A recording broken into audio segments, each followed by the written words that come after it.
Our reading today is taken from the book of Matthew.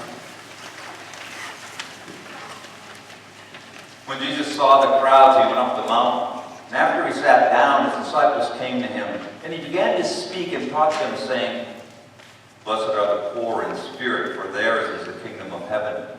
Blessed are those who mourn, for they will be comforted. Blessed are the meek, for they will inherit the earth. Blessed are those who hunger and thirst for righteousness, for they will be filled. Blessed are the merciful, for they will receive mercy. Blessed are the pure in heart, for they will see God. Blessed are the peacemakers, for they will be called children of God. Blessed are those who are persecuted for righteousness' sake, for theirs is the kingdom of heaven. Blessed are you when people revile you and persecute you and utter all kinds of evil against you falsely on my account. Rejoice and be glad, for your reward is great in heaven. For in the same way they persecuted the prophets who were before you. The word of God for the people of God. Please be seated. Well, grace and peace to the disciples of Jesus. The gospel lesson for All Saints Sunday is that portion of the Sermon on the Mount that we know as the Beatitudes. Most of us grew up knowing the Beatitudes as blessed are the poor in spirit, blessed are those who mourn, etc. However, some modern translators of the New Testament translate the Beatitudes in this way. Happy are the poor in spirit. Happy are those who mourn. Happy are the meek. Happy are those who hunger and thirst for righteousness. That says to me that if Jesus did indeed mean these teachings to be avenues to happiness, we need to know about them, understand them, and make them our own. However, they seem to be completely out of touch with what we normally consider to be happiness. Happy are the merciful. Happy are the pure in heart. Happy are the peacemakers. Happy are those who are persecuted for righteousness' sake. Jesus seems to go out of his way to turn our entire value system upside down. What does he mean? Happy are the poor in spirit. We don't want to be poor in anything, except perhaps being poor in trouble. Happy are those who mourn. I mean, that seems like a contradictory statement. Happy are the meek, just when you and I had signed up for assertiveness training. Happy are those who hunger and thirst for righteousness. Maybe so, but that could be an awful tough road to follow. Happy are the merciful.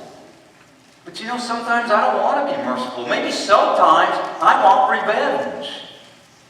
Happy are the pure in heart. Jesus hasn't watched the news lately. Happy are the peacemakers. Jesus never sat across the table from North Korea. Happy are those who are persecuted for righteousness' sake. Who wants to be persecuted for any sake at all? What is Jesus seeking to communicate to us about the nature of happiness in the Beatitudes? Notice, first of all, that happiness does not consist in the pursuit of pleasure. Jesus is saying happiness does not depend on who you are or what you own. An ad appeared several years ago in USA Today for the BMW automobile. The ad began like this. Needless to say, you can't buy happiness. But for a mere $299 a month, you can lease exhilaration. But here's what really caught my eye. After extolling the virtues of the BMW, the ad concludes like this.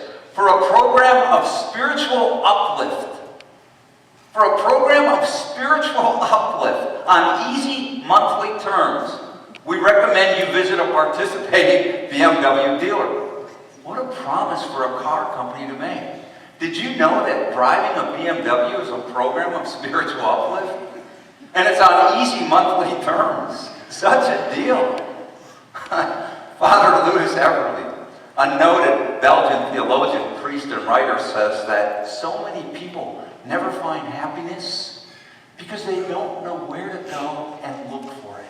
They don't know where to find it. Too many people make the mistake of seeking one more thing. And we've all done that. I've done that. If only I had this, I'd be happy. Or if I had that, I'd be happy. If only I had that.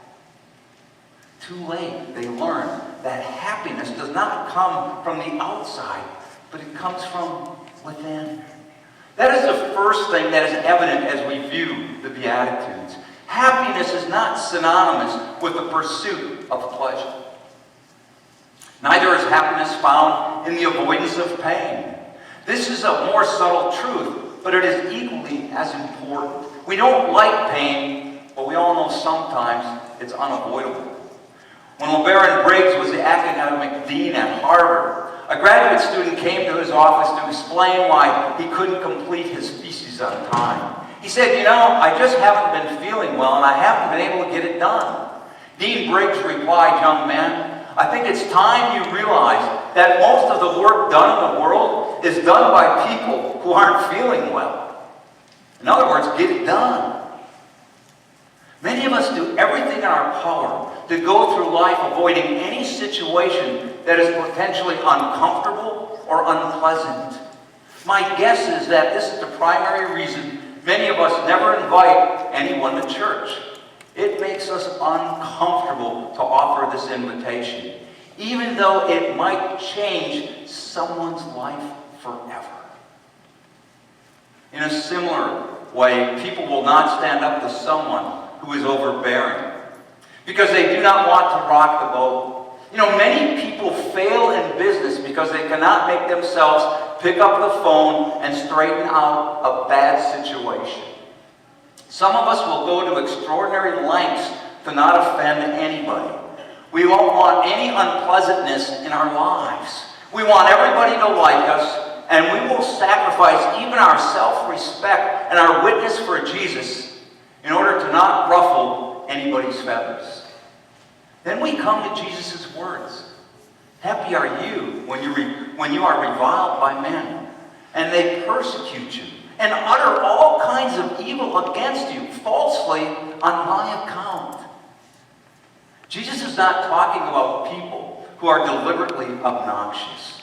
He is talking about people who realize that if you have to make a choice between being liked and being respected, you need to choose being respected every time. You will stand taller in your own eyes, in your neighbor's eyes, and in God's eyes. Happiness is neither in the pursuit of pleasure nor in the avoidance of pain.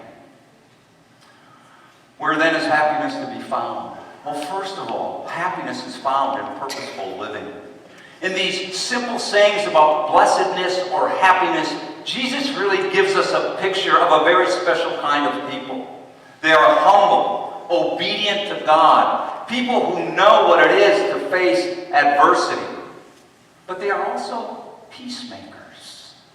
They are people who so threaten the established order of things that they are persecuted. They are not the passive pious, but the completely committed. Such a sense of purpose about life, Jesus wants us to know. And he says that that purpose is essential to our happiness. He says to us, find your purpose. Doctor, entrepreneur, business executive, school teacher, mother, father, volunteer, whatever it is. And then he says, be committed to it. When we have a great purpose, a purpose that is high and noble, our whole being is enhanced. That is the first conclusion about happiness, which we can derive from these teachings of our Lord. Happiness is found in giving ourselves to a high and noble purpose. The second is that happiness is found in being people-oriented. Indeed, such terms as meekness and mercifulness and pure in heart suggest a willingness to subordinate ourselves to the well-being of others. Please don't misunderstand. We are not talking about becoming a doormat for others to trample upon. That's not the message. There was a time, however, when Christians believed that joy was spelled Jesus first, others second, and yourself last. Somehow in modern times, the order has been reversed. Many of you may remember the cartoon strip Kathy. Kathy was a single young woman of the 1960s and 70s, struggling with what she called the four guilt groups: men, food, mom, and work. In one strip, there was a conversation between Kathy and her friend Andrea. Kathy says, when I was little, I put my own needs first, and everyone said that I was being selfish and inconsiderate. Now everyone says I'm supposed, to put my own needs first. Andrea answers, that's right, Kathy. Putting your own needs first is one of the most important things you can do to maintain your self-respect. Kathy looks very sad as she asks, how can I have any self-respect if I'm being selfish and inconsiderate? Kathy's right.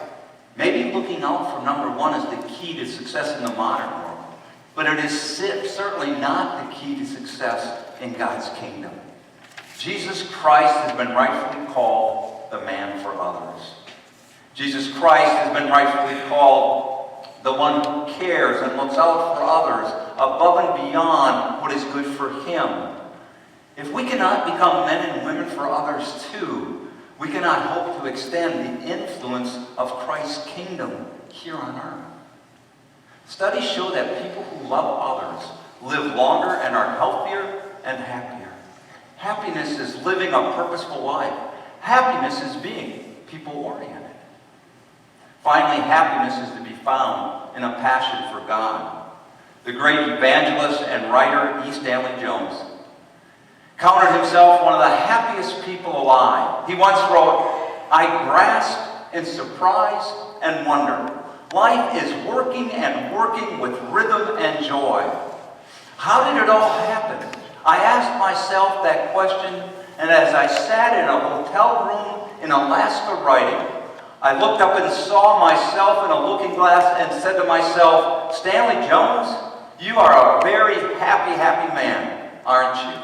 And I replied, yes, I am. And then the vital question, how did I get to be so happy? And my reply, I was walking along and I found a treasure chest. It was Jesus Christ. And I've been hugging myself ever since. That treasure was, of course, E. Stanley Jones' commitment to Jesus Christ. Find a humble person with a pure heart, a purpose for living, and love for people, and a commitment to God, and you will find a happy man or woman. Though that person may have suffered, he or she will have a peace and a confidence that nothing in this world can defeat. You want to be happy, really happy. There's the formula. It's not found in pursuing pleasure or avoiding pain. That's probably not going to happen to find true happiness, true joy. It is found in having something great to live for, in loving other people, and putting God first in your life.